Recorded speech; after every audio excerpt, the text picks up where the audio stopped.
Você acompanha as principais informações do estado aqui com o jornalismo da Band. Doador. Nunca sabemos a hora em que vamos precisar de sangue. O desafio de manter os estoques em volume adequado é uma constante para os bancos e para o Hemocentro. Em pleno maio, longe de festas que infelizmente ampliam tragédias, o Hemocentro do Estado faz um apelo por doação. Os detalhes você vai saber hoje no RS Acontece, que vai mostrar também. Brutalidade em Bento Gonçalves. Grávida de 7 meses é morta a tiros. A mulher foi submetida a uma cesárea de emergência, mas o bebê não resistiu. Devoção. Fiéis prestam homenagens a Santa Rita de Cássia, a santa das causas impossíveis. O dia de hoje é marcado por missas na zona sul de Porto Alegre. Resgatados. 19 animais são recolhidos por policiais depois de denúncias de maltratos em Canoas. Cães e gatos estavam desnutridos, amarrados pelo pescoço, presos em gaiolas e até mesmo num quarto escuro.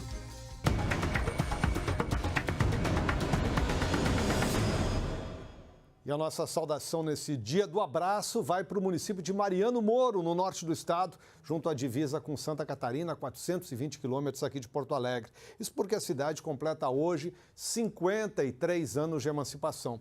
Além das belezas naturais do Alto Uruguai, Mariano Moro também é conhecida pela Festa do Peixe. Um grande abraço a todos os moradores da cidade. Uma mulher grávida de 7 meses foi morta dentro de casa em Bento Gonçalves, na Serra Gaúcha. Andressa Weber Erbice tinha 24 anos. Uma cirurgia de emergência chegou a ser feita para tentar salvar o bebê, mas a criança faleceu. A motivação do crime é investigada pela Polícia Civil. A repórter Vanessa Felipe está na Serra, está em Bento, com o delegado e nos atualiza sobre o caso. Vanessa, uma boa tarde. Oi, André, boa tarde. Eu confesso que eu não te ouvi muito bem, mas nós estamos aqui em Bento Gonçalves, em frente à delegacia que está cuidando do caso, e realmente é um caso que chamou muita atenção, impressionou bastante. O que aconteceu basicamente? Andressa Weber Erbice, de 24 anos, estava dentro de casa, deitada já no quarto com o companheiro, quando alguém bateu a porta. Ela foi atender e em seguida foi atingida por aproximadamente, não está totalmente confirmado, mas cerca de 5 tiros, ou seja, foi executada. O companheiro saiu do quarto ao ouvir os disparos, fechou a porta. O assassino, ele voltou para um carro, um Gol branco que estava ali por perto, recarregou a arma e voltou e disparou mais ainda, mas desta vez acertou a porta que o companheiro tinha fechado. Em seguida, ele voltou para esse Gol branco e fugiram. A polícia acredita que sejam 2 suspeitos. Eles abandonaram esse Gol branco em seguida. A Brigada Militar encontrou esse carro abandonado, mas até agora os suspeitos não foram encontrados. A mulher, a Andressa, estava grávida de 7 meses. Ela morreu, não se sabe se no local ou a caminho do hospital. Tentaram salvar o bebê com uma cesariana, mas infelizmente não conseguiram e o bebê morreu no começo desta manhã. Aqui comigo está o delegado que está cuidando do caso, o delegado Álvaro Becker. Primeiramente, obrigada pela presença. Delegado, qual é a principal linha de investigação? Bem, nós temos como prioridade tratar o fato como homicídio. Não está descartado, de repente, na sequência, uma mudança de investigação. Mas tudo indica que foi uma execução e, nesse caso, é um homicídio, né, que nós estamos tratando, onde a Andressa foi vítima e o filho dela também. Um crime hediondo, né, que comoveu a cidade e que a gente está buscando as informações, inclusive naquela área, vendo câmeras de monitoramento para poder seguir o momento que esse veículo esteve, quando ele saiu de novo do local, para, enfim, compilar todas as informações e chegar àquilo que nos interessa, ou seja, se foi um crime de homicídio ou uma outra forma de crime, porque também não podemos descartar a possibilidade de um feminicídio. Mas isso fica numa segunda hipótese, né? Delegado, o que se sabe da Andressa? Ela morava há pouco tempo aqui, a gente sabe que ela era de São Francisco de Assis. Morava há quanto tempo aqui? Tinha algum tipo de envolvimento com o crime? E também o que vocês sabem do companheiro dela? Bem, a Andressa, ela estava morando aqui, o tempo a gente não consegue definir ainda, porque a gente não teve contato com alguém que pudesse dizer quanto tempo ela estava morando. Mas ela morava sozinha nessa casa e esse companheiro ia lá visitá-la, né? E segundo ele, a partir de ontem ele iria morar com ela, tá? E estava já deitado na cama e bateram a porta, né? Como já falou, né? Então ela foi atender, foi atingida. Ele vendo isso fechou a porta e o cara deu os tiros na porta, que perfurou também, mas não chegou a atingir ele, e fugiram. A brigada foi avisada, saiu no encalço. O carro, perseguiram inclusive o carro, viram os meliantes abandonando o carro perto do mato e fugindo. E agora vocês então estão, como o senhor disse, buscando mais detalhes, né, delegado? Estamos buscando. Tá, ok. André, eu devolvo para ti, se for possível, se tivermos mais tempo, seguimos aqui à disposição. Tudo contigo. Obrigado, Vanessa. Qualquer nova informação, a gente volta lá também a Bento Gonçalves e também todos os detalhes dessa cobertura logo mais no Band Cidade. Durante a madrugada, um outro crime brutal foi registrado em Passo Fundo, no norte do estado. Foi no bairro Bom Jesus, um sobrinho matou a tia, Raquel de Oliveira, de 50 anos, e depois ateou fogo na residência. Quando o corpo de bombeiros chegou ao local, o homem tentou impedir o combate ao incêndio. A Brigada Militar foi acionada e conseguiu prender o criminoso de 22 anos, identificado como Ravel Germano. Ainda não se sabe a motivação do crime, mas, segundo a polícia, há suspeitas de que ele sofra de problemas psicológicos e estaria em surto no momento do crime. A mantenedora da Universidade Luterana do Brasil vai recorrer da decisão da Justiça, que negou o pedido de recuperação judicial da UBRA. De acordo com o entendimento do juiz Marcelo Tonê, não foram cumpridos os pressupostos processuais, uma situação que leva à extinção do processo. O problema gira em torno da natureza jurídica da universidade. É que até o ano passado, a mantenedora era uma associação educacional sem fins lucrativos e depois, pouco antes do ajuizamento da ação, em abril, é que a UBRA passou a ser uma sociedade anônima. E a lei determina um prazo de 2 anos após a mudança para que a empresa possa entrar em recuperação judicial. A universidade pretende renegociar uma dívida de 2 bilhões e 400 milhões de reais. Total devido pela instituição, considerando as dívidas tributárias, de mais de 8 bilhões de reais. E é exatamente para Canoas que nós vamos agora para mostrar um crime de maus tratos contra animais. A Polícia Civil fez uma operação hoje pela manhã e resgatou 19 animais de estimação numa situação crítica. E o Julian Serafim é quem nos conta essa história. Julian, uma boa tarde.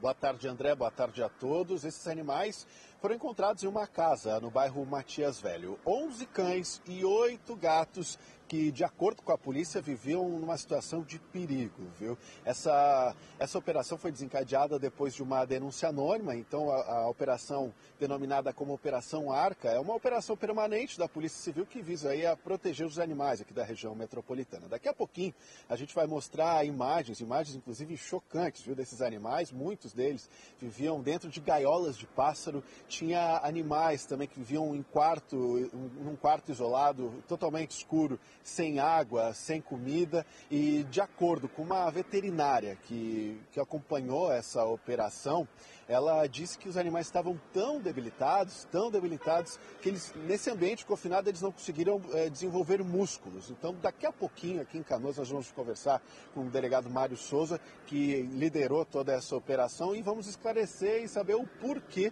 que isso aconteceu, né? De acordo com as investigações preliminares aí, tudo indica que esses animais eram usados para reprodução e aí depois seriam vendidos para esses filhotes aí num mercado ilegal, né, André? A gente volta lá de Canoas com o Júlio para mostrar mais detalhes desse episódio. A polícia investiga um incêndio nessa madrugada na Galeria Malcom, no centro de Porto Alegre. De acordo com a investigação, 2 homens acessaram o local, um armado e outro com uma garrafa de álcool, e atearam fogo na guarita de segurança. Não houve feridos, mas a inalação da fumaça levou 2 funcionários ao HPS para exames. O RS Acontece faz agora um rápido intervalo e na volta a gente dá detalhes desse caso aí dos 19 animais resgatados em Canoas. Os bichinhos estavam passando fome, como disse o Julian, amarrados, presos em gaiolas e até sozinhos num quarto escuro. Nós já voltamos.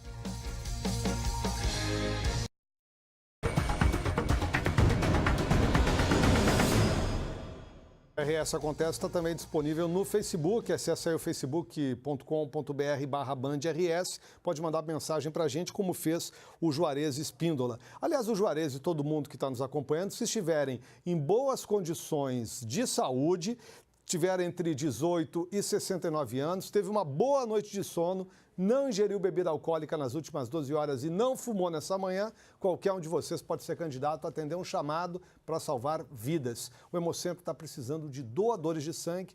O Jonathan Bittencourt tem mais detalhes para a gente. Boa tarde, Jonathan.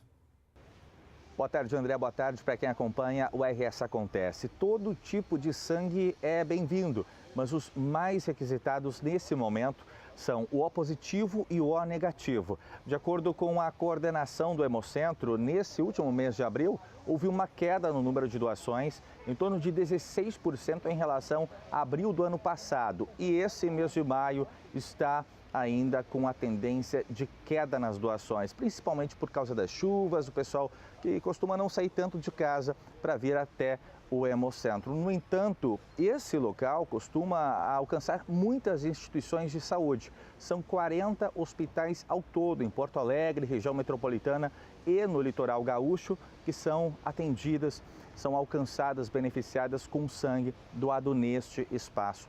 Aqui na Avenida Bento Gonçalves, 3.722, das 8 da manhã até às 6 horas da tarde. Quem tiver boas condições de saúde precisa se dirigir até esse espaço com uma carteira de identidade, um documento oficial com foto e, é claro, ter muita vontade de ajudar alguém.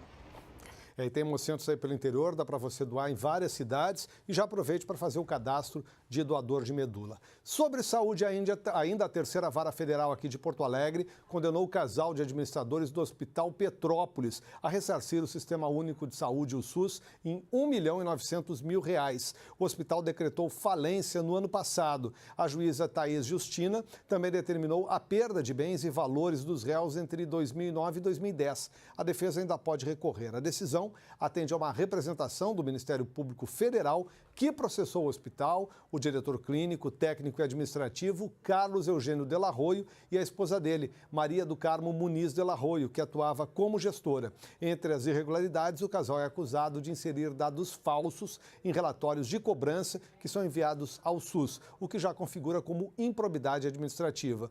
O Hospital Petrópolis era credenciado a oferecer serviços médicos da área oftalmológica à rede municipal de saúde.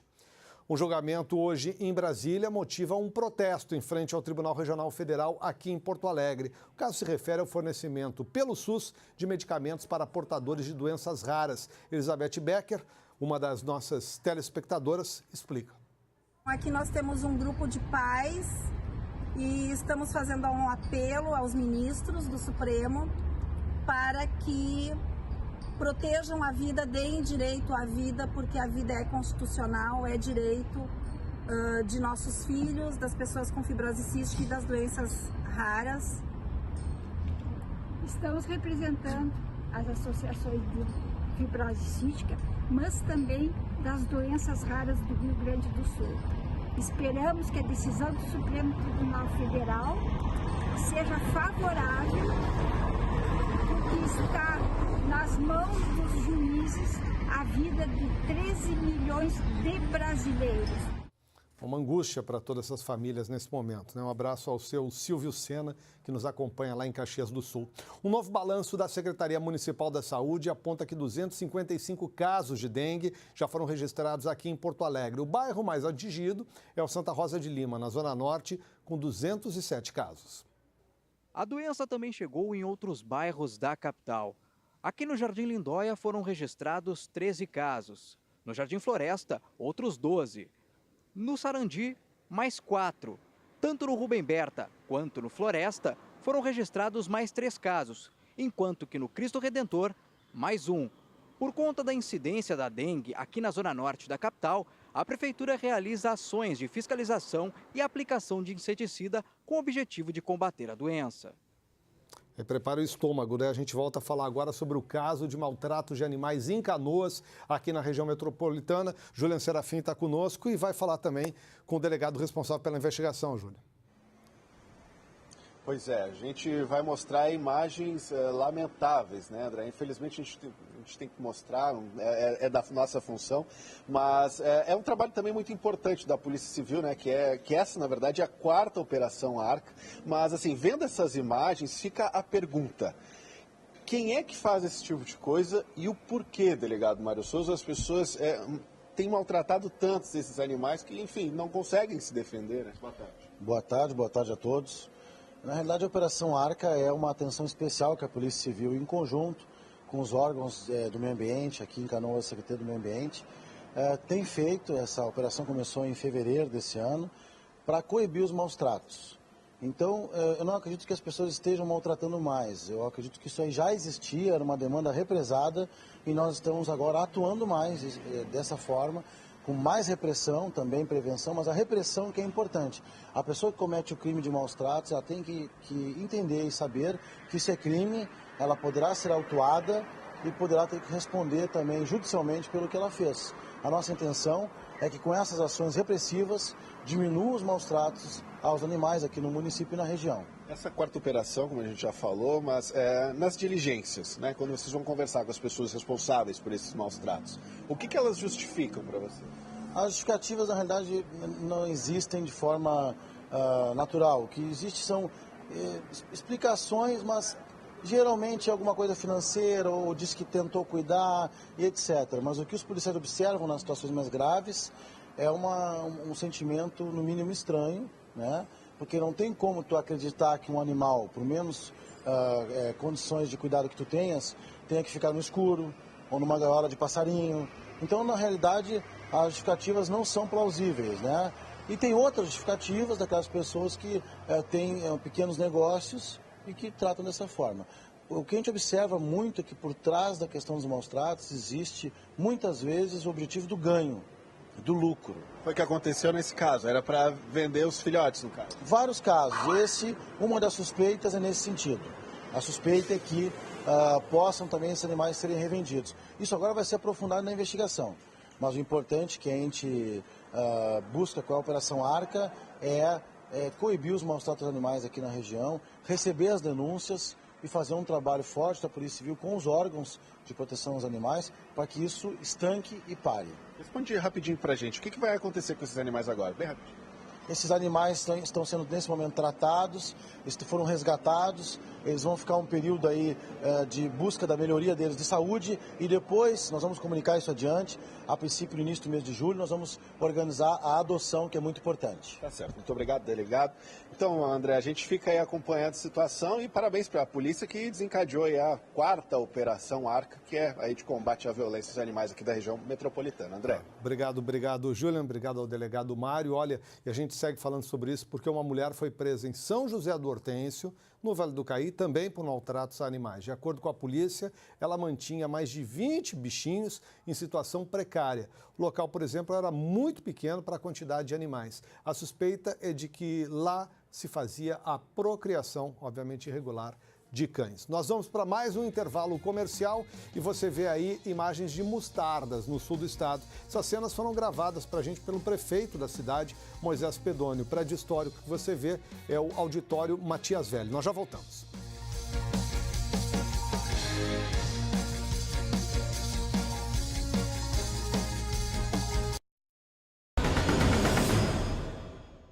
Um homem de 61 anos ficou preso num buraco perto de uma estação de trem em Canoas. Ficou 7 horas nessa situação.